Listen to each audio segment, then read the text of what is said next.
اعوذ باللہ من الشیطان الرجیم بسم اللہ الرحمن الرحیم اللہم صلی علی سیدنا محمد معدن الجود والکرم وآلہ وسلم۔ سامعین و ناظرین اکرام، السلام علیکم ورحمۃ اللہ وبرکاتہ۔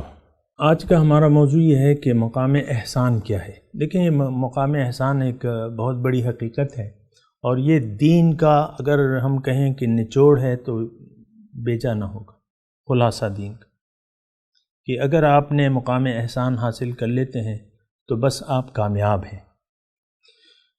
اور اس کی ایک اور حدیث میں بھی وہ ہے، تشریح ہے۔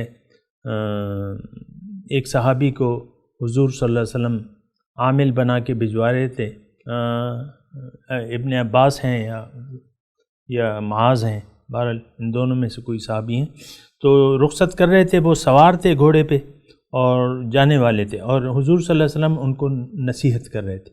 تو اس نصیحت وہ کچھ اس انداز سے تھی کہ دیکھو، تم احفظ اللہ یحفظک، اللہ کی حفاظت کرو، وہ تمہاری حفاظت کرے گا،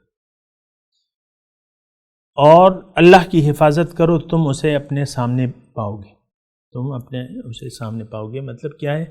احفظ اللہ، پہلا جو ہے کہ اللہ کی حفاظت کرو، کیا مطلب؟ کہ اللہ تعالیٰ کے اوامر اور نواہی کی حفاظت کرو، جو بھی اللہ تعالیٰ نے کہا ہے۔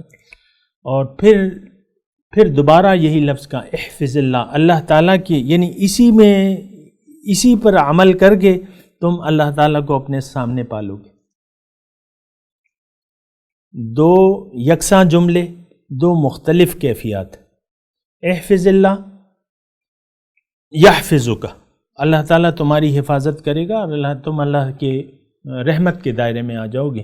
اور پھر احفظ اللہ تجدہ تجاہک، تم اس کو اپنے سامنے پاؤ گے۔ تو بہرحال مقام احسان کی ہم بات کر رہے ہیں۔ مقام احسان یہ ہے کہ آپ اپنی نفی کر کے رب کو پا لیتے ہیں۔ یہ کیا ہے؟ مقام احسان ہے۔ انسان، وہ ایک شاعر کہتا بھی ہے نا کہ ہماری ہے ہستی تو تیرا ہے پردہ، نیست اگر یہ ہو تو پھر تو ہی تو ہے۔ ہماری ہے ہستی تو تیرا ہے پردہ، نیست اگر یہ نہ ہو تو پھر تو ہی تو ہے۔ اللہ تعالیٰ کے سوا اس وقت بھی کسی شے کا تو وجود نہیں ہے۔ جو بھی ہے یہاں اللہ تعالیٰ کا، یعنی جو کچھ ہم دیکھ رہے ہیں، یہ کیا ہے؟ یہ اللہ تعالیٰ کا ارادہ ہے، ارادہ خداوندی ہے۔ جو کچھ بھی ہم دیکھ رہے ہیں، اللہ نے چاہا ہم پیدا ہو گئے، کائنات پیدا ہو گئی۔ اللہ نہیں چاہے گا یہ کائنات ختم ہو جائے گی۔ تو بہرحال مقام احسان جو ہے وہ یہ ہے، یعنی اس کو حاصل ہم کیسے کر سکتے ہیں؟ یعنی یہ تو میں نے بتا دیا کہ مقام احسان کیا ہے۔ حضور صلی اللہ علیہ وسلم نے بھی فرما دیا کہ تم اپنے رب کی بندگی ایسے کرو۔